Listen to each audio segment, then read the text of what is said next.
What is up, everybody? This is Alex from IHE TV. Y'all need a pilot? I'm talking about flight risk. Well, I just noticed turn this poster on its side, and it's like a cool plane flying across the mountains. So I saw the poster for this when I was looking through a bunch of movies and scrolled right past it because I can't stand Mark Wahlberg. Like, he's one of my least favorite actors. He has putrid vibes. I can't not see Mark Wahlberg in anything he's in, maybe outside of Boogie Nights. But the only reason I watched this is because Adam told me it was funny, and he's not wrong. So I want a bit of a kick of these bottle movies at the moment with Iron Lung and Send Help also kind of having a similar thing going on. Mostly one environment. It's all about acting and tension in a small, claustrophobic space where you have to get really creative to make it work. This is a good, funny, bad movie, mostly because of Mark Wahlberg playing this villain. It's a very similar plot to Snakes on a Plane, weirdly. But imagine instead of the snakes, it's Mark Wahlberg. I guess full spoilers for Flight Risk. So Marky Mark's trying to deliver this layered performance where he's this criminal who's kind of undercover and he's putting on this voice for the first part of the movie,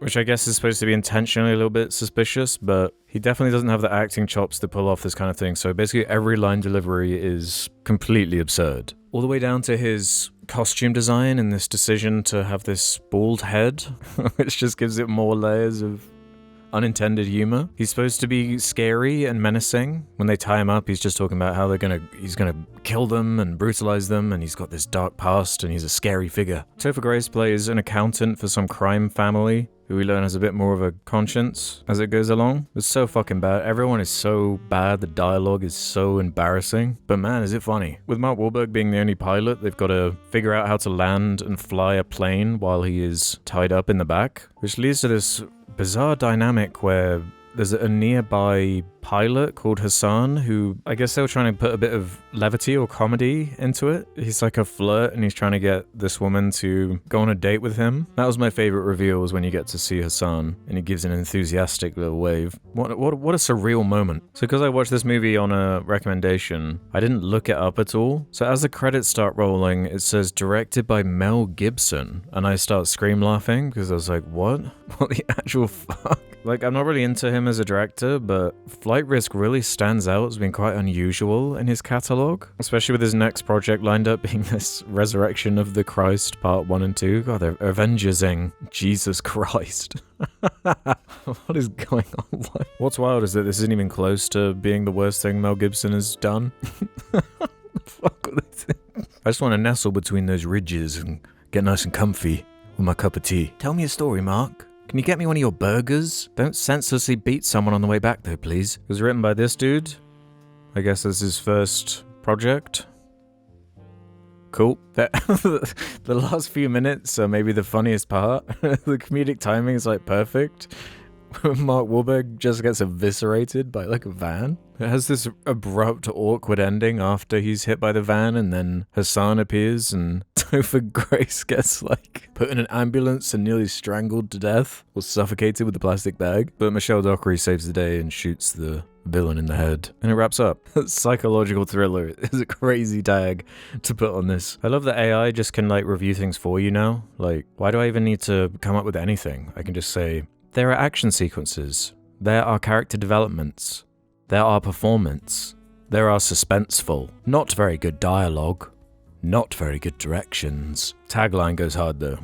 Y'all need a pilot? The production was shot in 22 days, and Mel Gibson himself expressed he was surprised when the final running time clocked in at nearly 91 minutes, making this his shortest directed film. Referenced in the Joe Rogan Experience, Mel Gibson.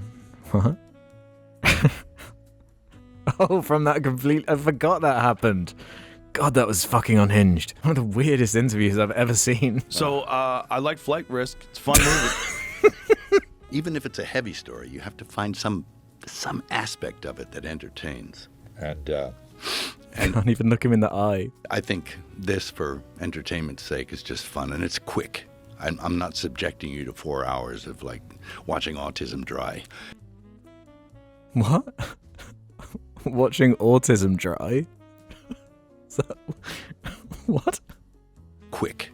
I'm not subjecting you to 4 hours of, like, watching Autism Dry. Right. You know, it's like That's quite a quote. You know, it's 85, 90 minutes. Yeah, and it's you're a out. good time. Yeah, and Mark is insane. Yeah, he's great in it. He plays a You good can say that psycho. again. Oh, he's a psychopath. Mark's got a good dark side. There's some dark stuff there that he was able to draw from. Yeah, don't we know it? And every now and then he'd let it out. I can't even repeat some of the stuff he'd say. In Yeah, I bet. Same with you. fact, we had to cut most of it out. It was like really sick. I'm so glad I read that. I completely forgot about this. But we hint at it. Anyway. That fucking quote that's like staring me down right now. Oh. I suppose if you want to know. Fine. So they laundered about $25 million through this and what? Did decently well considering how bad it is. Guess that's the power of those Wahlburgers. I'm just going to leave it there because what the fuck? I'd give this a 1 star. But maybe, you know what? I didn't have it as a like, but this is too funny to not get that like. So check this out if you want to support some crazy people, I guess.